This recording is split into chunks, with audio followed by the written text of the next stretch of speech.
Are you racist because you're white? Of course, when I first heard this, I thought it was ridiculous. Me, of course, I'm not white, but still, as I said in previous videos, no one asked to be here, so it's kind of impossible. And once again, as I said in previous videos, it's not until the ideas of dead men reach us that we become corrupt. The question is, who or what force is encouraging me as a white person to resent or hate this group of people? We must use critical thinking in every matter of the situation.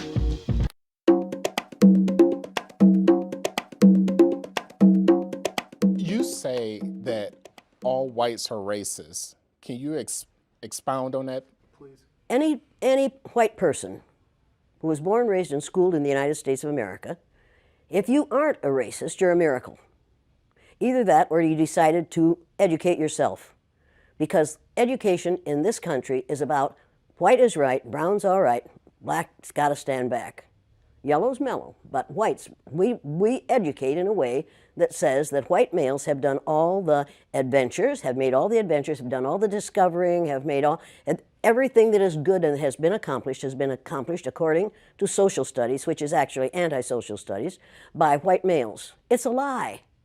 But we do that in order to maintain the myth of white superiority. The myth of race has to be maintained at all costs in this country. Because if white people have to give up the color of their skin as being something that makes them perfect, what do they have left? If we start teaching the truth about history, if we start teaching about Nile Valley contributions to civilization, it will totally change the way we conduct ourselves in the classroom. It will have to. Columbus didn't discover America. You can't discover a place where people are already living. But we celebrate that every October. It's a lie. We need to get over, we need to stop telling the myths and start telling the truth. So when you tell people that they're racist, and it must have some kind of effect, because most people will say, I'm not racist. I'm not a racist. Why, some of my best friends are black. Right. Yeah, and then you say, name one. Or this one, I don't see color. And when some woman says to me, I don't see color, I say, I knew that. If you saw color, you wouldn't dye your hair that way. Or I say, if you saw color, you wouldn't wear that shirt with those pants. I believe that you don't see color. It's an attempt to deny skin color. And it's an attempt to deny what's wrong with seeing the color of my skin. Is it all right for you to see me kind of pink? That's okay for me. I don't mind. And I suspect that you don't mind being seen the color you are. You have a right to be what you are. And until people in this country and people in this world get it into their heads that the first modern human beings that evolved on this earth were black women. They evolved in sub-Saharan Africa about 280,000 years ago, and every human being on the face of the earth today has the memory of those black women's genetic structure in their genes. Now, we don't want to admit that, but that's the way it is. And as people moved farther and farther from the equator, their bodies produced less and less melanin, so their hair, their skin, and their eyes got lighter. As they moved into the east, they ate a lot of fish and a lot of vegetables, so their skin took on a different tone. I found that out when I was raising little kids. My husband worked in a supermarket. He was the head of the produce department. And they had lots of oranges that they couldn't sell, so he'd bring them home. And I was feeding my kids orange juice like you never saw in your life. They began to have an orange cast to their skin. I thought they had a liver problem. So I took him to the doctor, and she said, what are you feeding these kids? I said, well, lots of orange juice. She said, stop it if you want them to stop being orange. Now, if you think that skin color isn't anything other than the body's natural reaction to the natural environment, get over it. So if all white people are racist, according to you, can they be reprogrammed? Of course they can. Of course they can. Of How? course they can be. It's called education. I'm an educator. The word educator comes from the root duck deuce, which means lead. the prefix e, which means out, the suffix ate, which means the act of, and the suffix or, which means one who does. An educator is one who is engaged in the act of leading people out of ignorance. What shall be done with the 4 million slaves if they are emancipated? This question has been answered and can be answered in many ways. Primarily, it is a question less for man than for God, less for human intellect than for the laws of nature to solve. Our answer is, do nothing with them. Mind your business and let them mind theirs. Your doing with them is their greatest misfortune. They have been undone by your doings, and all they now ask and really have need of at your hands is just to let them alone. Frederick Douglass, 1862. It is the stupidity of man to think that he can do evil, even some monstrous evil, and it won't have any backlash on himself. But of course, it seldom works that way, and the moment he figures that out, he starts looking for a way to avoid the repercussions of what he's done. This is what happened with slavery. In the early 1800s, as it began to look like the end of slavery might be on the horizon, white America started to be concerned that a day of reckoning was coming. The primary fear for the average person was of retribution and insurrection, and that was a reasonable fear. After all, it's illogical to think that you can do to a whole group of people what was done to African Americans and think that they will just take it lying down forever. And of course, there were things like the Nat Turner uprisings. But for the wealthy elite, their fears went beyond things like insurrection. They were worried about the financial impact. Remember, it was not just the cotton plantations that profited from slavery. Whether you're talking about the banks or the insurance companies, the railroads, even the newspapers, the fact is that almost every aspect of the American economy was at some level or another invested in the slave business. You also need to recognize that for the wealthy elitists who controlled this system, slaves were an asset as long as they were slaves. But at the moment they are set free, they become a liability. And what the elite knew was that the end of slavery would instantly release 4 million people into the economy who had been kept uneducated and effectively unemployable anywhere but the cotton field. And what they were concerned about was that this was going to bankrupt the American economy. Taxes were going to go through the roof to take care of these people. Crime was going to be rampant. The prisons were going to be flooded. There was going to be this population overrun. And in the North, the biggest fear was migration from the South of these black people. The other fear that these people had was intermarriage between blacks and whites would lead to a loss of racial purity. The question was, what were they going to do about it? And their initial thought was that they would just send all the slaves back to Africa. This plan was called colonization, and it had broad support among the wealthy elite. In fact, the American Colonization Society was even funded by the United States Congress. But in the end, colonization proved to be unworkable, and the idea was eventually scrapped. But about that same time, a new philosophy was emerging in the world. It was called eugenics, and for some, it seemed like the perfect solution to what had become known as the Negro dilemma. In the early 20th century, the white elitists who made up the eugenics movement were no longer just philosophers and academics. Now they were industrialists and billionaires who had come to embrace a worldview that was essentially identical to the eugenics movement. The same individuals and corporations who had once made millions on the backs of slaves were now willing to spend millions to get rid of them. But that didn't mean that these guys were interested in being public crusaders for the eugenics movement. They were certainly willing to be the brains and the money behind it, but they would hire crusaders to do the dirty work. And the primary one they settled upon was a woman named Margaret Sanger.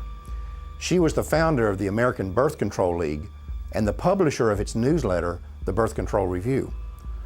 On a practical level, the relationship between Sanger and these elitists was basically a marriage of convenience. In order to advance their common agendas, they needed a front man and she needed money. And the whole thing would be held together by this kind of bizarre obsession with race and class. The result was that the American Birth Control League became the driving force behind the American eugenics movement. Eugenics would no longer just be a philosophy, Sanger and others like her were going to put it into practice.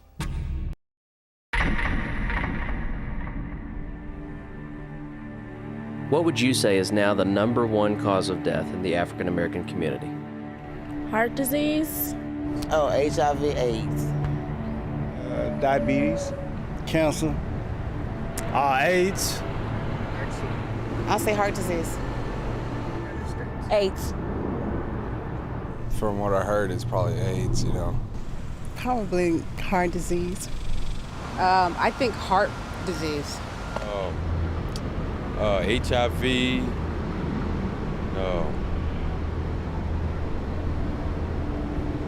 Gang violence. What if I told you the real answer was abortion?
As a Klan killed in 150 years.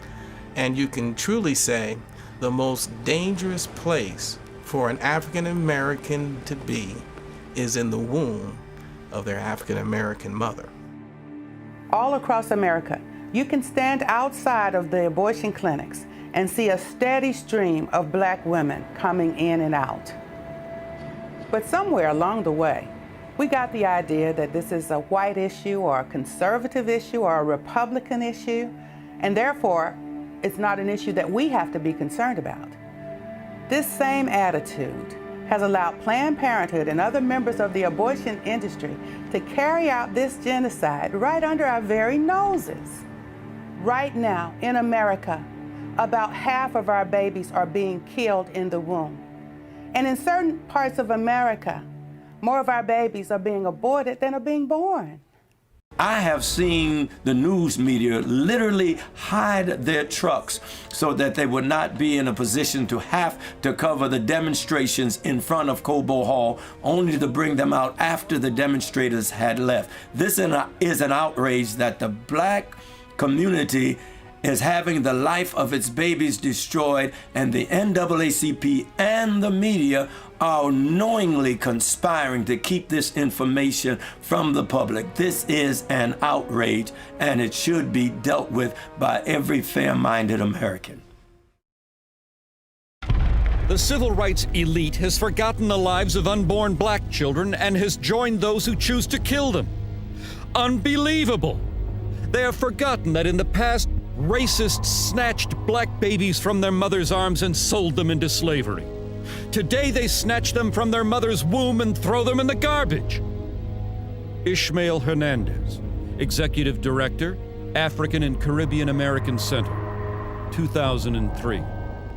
When we look at this issue of civil rights leaders who sell out, even when they clearly know that birth control and abortion are being used for black genocide, we need to understand that by the 1960s, population control, especially black population control, had become almost a religion for America's white power structure. And from the start, they made it clear that if you crossed them, or if you challenged their agenda, they would chop you off at the knees. And that remains true to this day.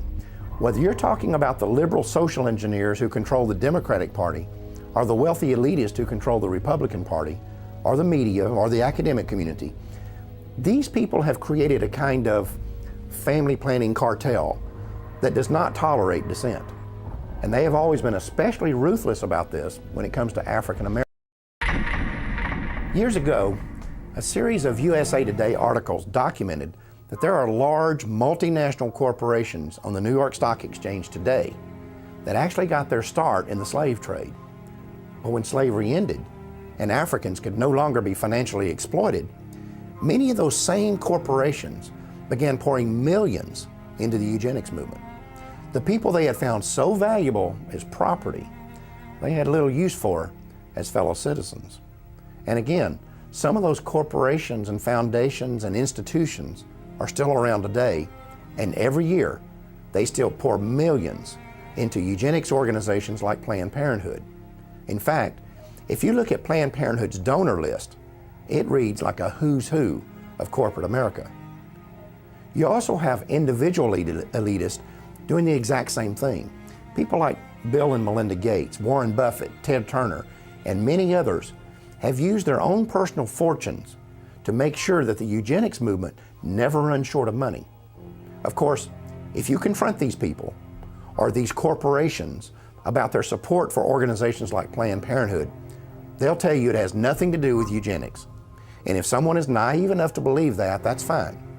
But to me, it's like someone saying, yeah, I'll give a few $1 million a year to the Klan, but I'm not really a racist.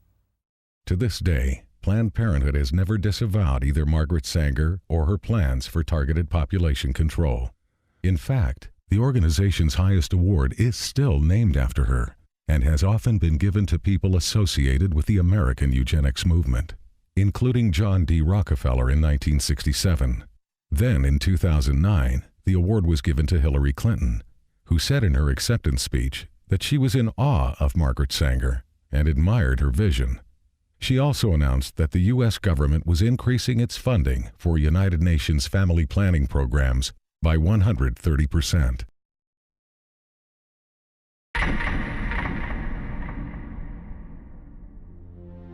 Frankly, I had thought that at the time Roe was decided, there was concern about population growth, and particularly growth in populations that we don't want to have too many of. Ruth Bader Ginsburg, United States Supreme Court Justice, July 2009. When it comes to exposing eugenics in modern America, that quote by Ruth Bader Ginsburg is the smoking gun. I mean, here is the most radical advocate of legalized abortion that's ever been on the Supreme Court, openly admitting in the New York Times that the real issue was never women's rights or privacy or reproductive freedom or being pro-choice. No, what she is saying is that the driving force behind making abortion legal was to exterminate certain groups of people. In other words, it was the Supreme Court's way of legitimizing a philosophy that's been pushed for the last 150 years by these ultra-wealthy elitists who believe they have the right to eliminate anyone that they have decided is inferior. And Planned Parenthood became the golden child of these people because they're the ones who figured out how to put this philosophy into practice. It was Planned Parenthood who figured out that the way to make eugenics work is not to kill people, but to convince the targeted group to commit cultural suicide. And the way you do that is with birth control and abortion. And Planned Parenthood has been successful at this because, unlike other eugenics organizations, they have always been able to keep their agenda hidden, not only from the public, but often from their own people. I mean, there are Planned Parenthood employees and volunteers all over this country who I'm convinced have no idea what they're actually mixed up in. But when Ruth Bader Ginsburg said what she said in July of 2009, she let the cat out of the bag. She made it clear that abortion was legalized in order to eliminate people that she and other elitists just like her don't want there to be too many of. And I think we all know who they're talking about. The fact is, when you actually sit down and research this issue, what you come to see is that if blacks had never been stolen out of Africa and brought here in chains, there would never have been a eugenics movement in the first place. There would never have been government sterilization boards. No one would have ever suggested putting birth control chemicals in the water supply. No one would have ever called for the legalization of abortion. And you would have never heard the terms population control and family planning. I mean, any way you cut it, if slavery had never existed, Planned Parenthood would not exist today. In January of 2010, the state of Pennsylvania issued a report showing that even though less than 11% of its female population is black, they account for over 40% of the abortions performed in the state. Then, on February 14, 2010, Planned Parenthood opened a new abortion clinic in a section of Portland, Oregon that has a white population of under 2%. That facility is located on Martin Luther King Boulevard. Meanwhile, in Houston, Texas, Planned Parenthood is building the largest freestanding abortion clinic in the United States. Scheduled to open in April of 2010, this massive facility is being built in the middle of 4 neighborhoods whose residents are overwhelmingly Black and Hispanic. We need to remember that over 60 years ago, a man who could today be called the father of modern-day eugenics proposed that population control clinics be concentrated in minority neighborhoods. And now today, the vast majority of Planned Parenthood clinics are located in our neighborhoods. Are we really so naive to believe that this is all a coincidence? We all know that drugs, alcohol, and tobacco are devastating, especially in the Black community. We know that the big corporations target us with the ads and the marketing campaigns.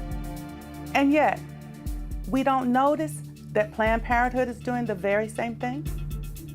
We need to pay attention to the fact that in the 1960s, when we as African Americans began to demand our civil rights, for the first time in American history, there began a widespread cry in our government for legalized abortion. Was that coincidence too?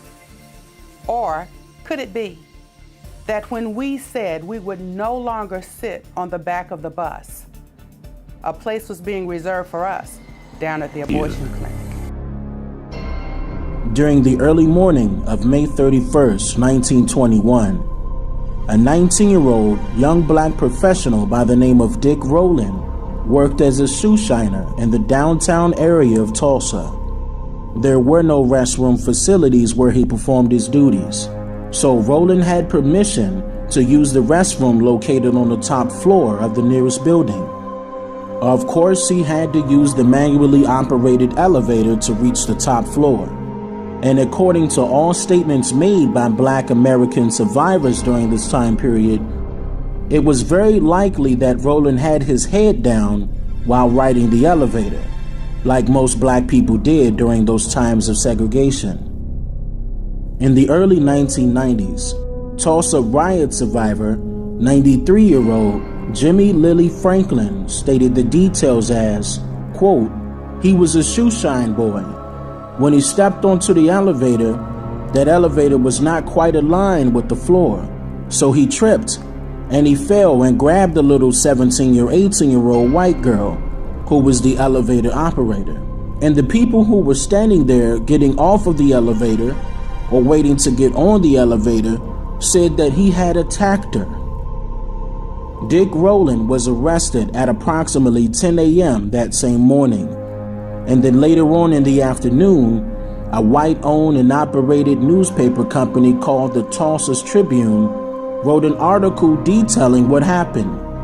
But they stated many false information and details in order to provoke yet another lynching. In fact, at the end of the article, it stated, quote, "It looks like there will be another lynching in Tulsa tonight." This yellow journalism went as far as naming Dick Rowland as Diamond Dick, stating that he attempted to attack a poor young white orphan girl who worked as an elevator operator to pay her way through college. The article also stated that she had scratches on her hands and face. The official background of this young girl did come out to the public after further investigation, confirming that she had no scratches anywhere on her body and she was in fact not an orphan. She just recently deserted her husband in Kansas City, and she was served with divorce papers in Tulsa just 2 months prior to this incident. But unfortunately, this news was released too late. The Tulsa Tribune newspaper company played a major role of the hundreds of lynchings of black people in the city of Tulsa and all across Oklahoma. It was the main go-to source for local and national news during that time period. Instigating, fibbing, and provoking a murder of an innocent black human being due to the malicious efforts of yellow journalism were their derogative tactics to sell more newspapers than anybody in Oklahoma. There were talks that a lynching would happen that day of May 31st, and later on that evening, thousands of Klansmen were escorted by a mob of white police officers of other counties in Oklahoma to the county jail, demanding Rowland's release so they could take justice into their own hands. During this time period, it was not illegal to lynch any black people. Hundreds of other lynchings happened previously throughout all of Oklahoma. But this time, many of the black male citizens of the Greenwood District took a stand. They gathered their heavily high-powered weapons and met with the white mob that outnumbered them outside of the county jail. Shortly after a few harsh words exchanged, calamitous events resulted in multiple casualties of black men. Those that could have survived did not receive any medical attention due to the white mob preventing the paramedics from rescuing them, so they bled to death. The violence did not stop there. In fact, it escalated rapidly into the night and throughout the very next day.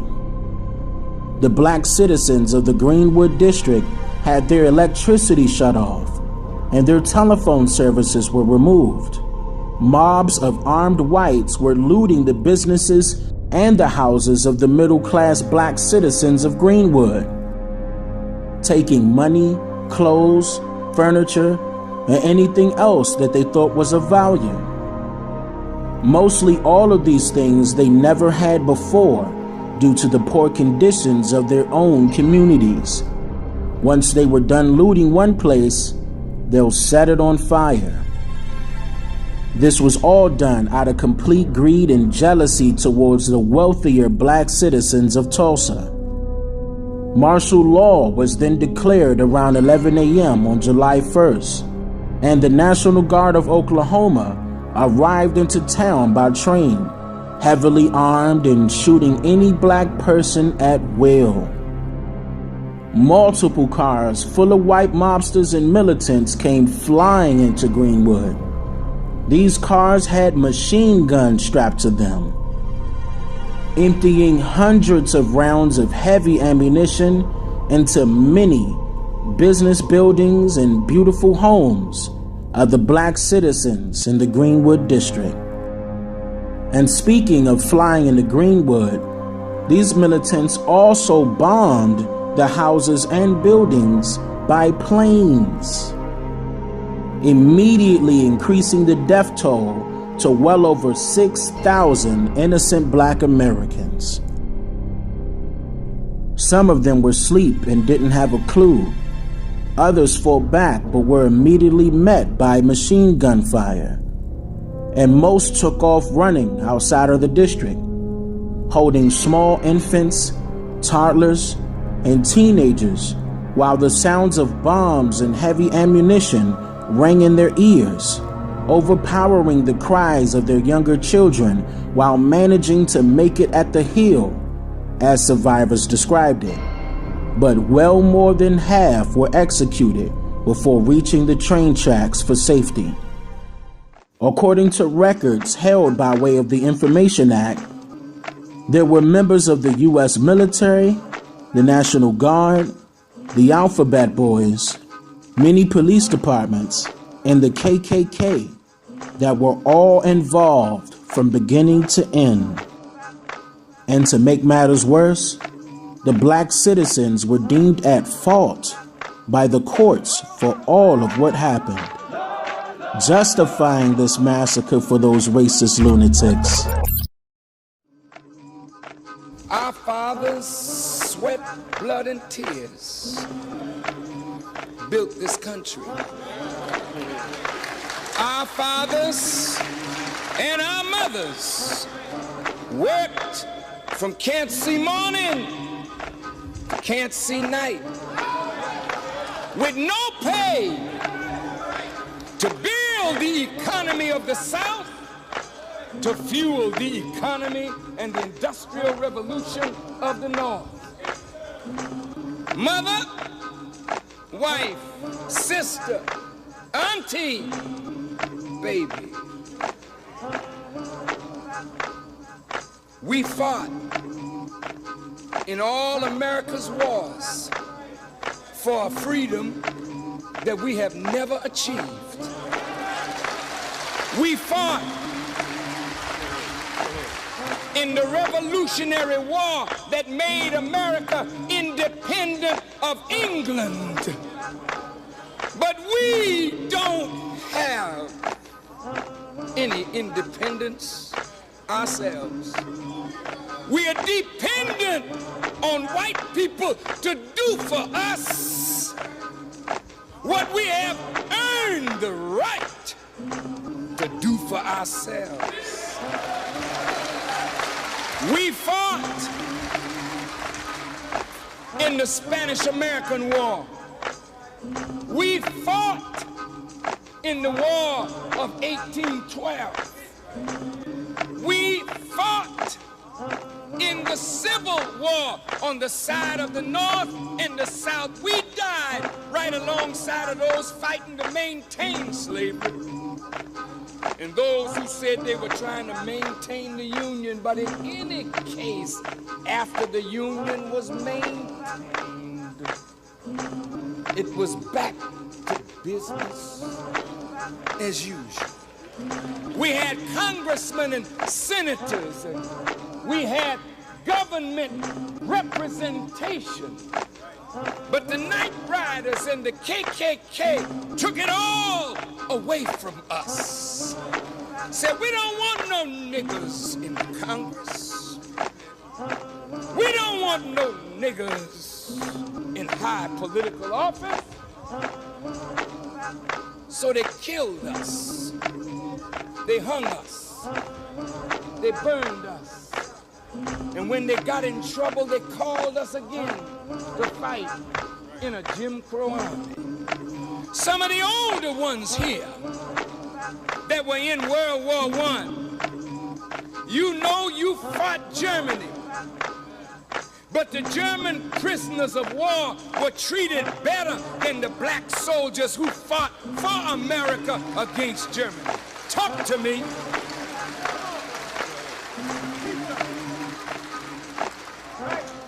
Hitler rose again. World War II. Black men died at Pearl Harbor. Black men died in Guadalcanal, in the Solomon Islands, in the Philippines, at Iwo Jima. Black men died in North Africa fighting the Germans. Black men died at Anzio Beach, at Palermo, at Naples, to free Rome, to free Paris, to free Europe. Damn it! We died to build America. And America has rebuilt Germany and Japan. And the nigger is still suffering and dying in the streets of America. Every race has their good and their bad. Where there's more than one explanation, then there's a lie involved. Always remember that. What's crazy about the whole situation is that at the same time that all these accusations of black people being feeble-minded and ignorant were the same times that great inventors shaped the technology we see and use today. These guys were ahead of their time. At the same time, they said these people were meaningless, were the same time black millionaires were formed. late 1800s, early 1900s. That's what's crazy about the whole situation. So when you have a friend that wants to use the N-word, nigga, know this, that this is the history behind and the pain that's behind it. So I would tell my white friend, if you knew the history and everything involved with the culture, you wouldn't want to use that word. And I would tell my black friend, do you really want to throw your life away because someone used the word, so you want to beat the holy hell out of them or kill them possibly over a word? Once again, race is a great red herring. We are all like fruit, just different types. It's not until the ideas of dead men reach us that we become corrupt. With good reasoning, no one white today has ever been a slave master, and most of them will tell you they would never even want to own slaves. It's a horrific thing to do. And no black today can testify that they have been a slave to even get mad that much for someone using the word nigga. Ancient times, black people were in world domination. How many people of African descent know that this is their heritage? You know, sometimes I think when we talk about black history, it seems to start at slavery. And one of my passions, along with many other people in this particular area, is to provide a context for these different things that have happened, some very horrific situations that have happened in the black experience. And to be able to talk about some of the ancient creativity, the inventiveness, the perseverance, and to then paint a picture that you know, slavery, it happened, but wasn't the beginning of history. And so, and then to tie it into the Bible, because many times the word on the street is the Bible's the white man's book, that King Jimmy got a bunch of white guys to massage the text to further subjugate and dominate people of color. And in some ways, the Bible was used to justify the slave trade and to justify slavery, where people would, slaveholders would be going to church Sunday morning, and then they'd beat their slaves in the afternoon, saying, servants, obey your masters. And so there's just that's a terrible chapter of history and a terrible misuse of the scripture. And so somehow to bring that back and say, you know that Taharka is a biblical character? He's mentioned Isaiah 37, 2 Kings 19. Here's a picture of him, by the way. And here's what he looked like. And he's definitely a man of African descent. Is he the one that helped doing Sennacherib? Yes, yeah. He's the one that Hezekiah called for to help. In your journey. I think that the biggest thing, and by the way, I just want to say that I want to be truth-centric about this. I'm thankful for Afrocentrism and Eurocentrism, and there's some wonderful research that's been done on both sides of the coin. But the term that we want to use is truth-centric, because there's wacky stuff on both sides of the coin also. The biggest truth, I think, was the whole idea of welding together the grieving process with racism and prejudice. When I talked with African American men, they were looking at me like, you know, there's a suspicion scale from somewhat to extremely suspicious. We're banging on this end of the scale, the extremely suspicious end of the scale.